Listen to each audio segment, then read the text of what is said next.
Assalamualaikum warahmatullahi wabarakatuh. Perkenalkan, nama saya Hadiba dengan NIM C0D018043 perpajakan kelas F 2018. Baiklah, saya akan memaparkan hasil makalah saya yang berjudul Aspek Fiskal dari Aset Lancar berupa piutang usaha dan persediaan. Yang pertama, konsep pajak PPN yang timbul dari piutang. Jurnal PPN bisa diartikan sebagai pencatatan akuntansi atas pajak pertambahan nilai yang melekat pada suatu transaksi, baik transaksi penjualan maupun pembelian. Apabila pengusaha kena pajak melakukan penjualan atau penyerahan atas barang atau jasa kena pajak, maka PKP tersebut berhak untuk melakukan pemungutan PPN dan hal ini merupakan pajak keluaran. Sementara jika BKP melakukan transaksi pembelian atau menerima BKP atau JKP, maka PKP tersebut akan dikenakan pajak masukan. PPN masukan pada hakikatnya adalah piutang karena PPN yang dibayar dapat diklaim ke negara. Yang kedua, perlakuan pajak atas piutang tak tertagih.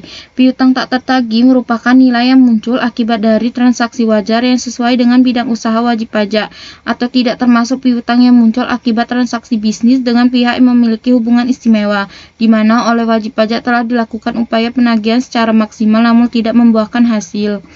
Untuk beban piutang tak tertagih sendiri pada prinsipnya tidak menjadi soal bagi ketentuan perpajakan, sepanjang nilai beban piutang tak tertagih yang diperoleh adalah nilai yang dipastikan tidak dapat lagi tertagih dan tidak lagi mengandung nilai yang kemungkinan masih dapat dibayar oleh debitur, maka nilai tersebut dapat dibiayakan.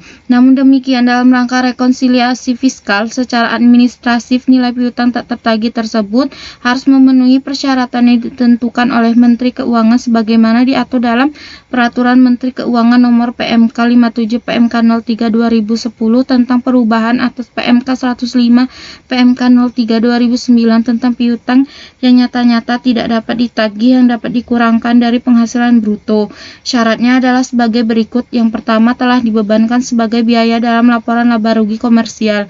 Yang kedua, wajib pajak itu harus membuat daftar piutang yang tidak dapat ditagih dan menyerahkan daftar piutang yang tidak dapat ditagih kepada kantor pajak tempat wajib pajak terdaftar pada saat pelaporan SPT tahunan PPh Badan.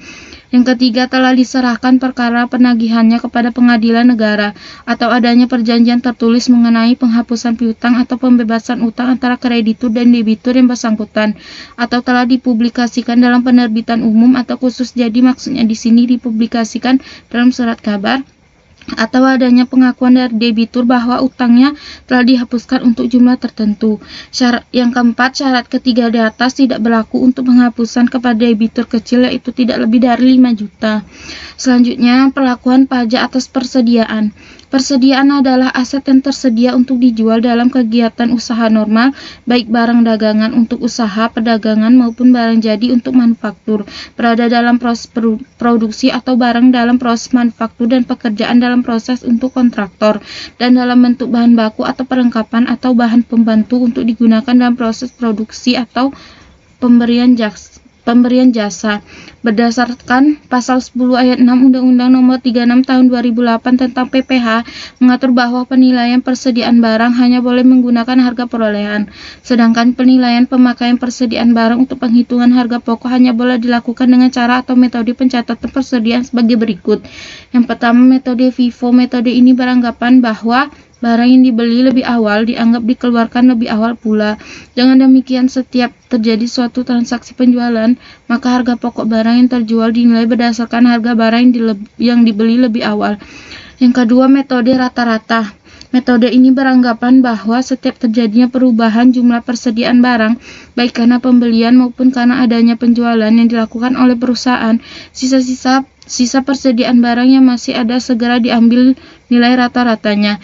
Nilai rata-rata barang yang masih ada diperoleh dengan jalan membagi jumlah nilai persediaan barang yang masih ada dengan jumlah satuan barang yang bersangkutan. Dengan demikian, harga pokok barang yang dijual dinilai berdasarkan harga rata-rata itu. Apabila sekali wajib pajak badan dan orang pribadi memilih salah satu cara penilaian pemakaian persediaan untuk penghitungan harga pokok tersebut, maka untuk tahun-tahun selanjutnya harus digunakan cara yang sama. Terima kasih. Assalamualaikum warahmatullahi wabarakatuh.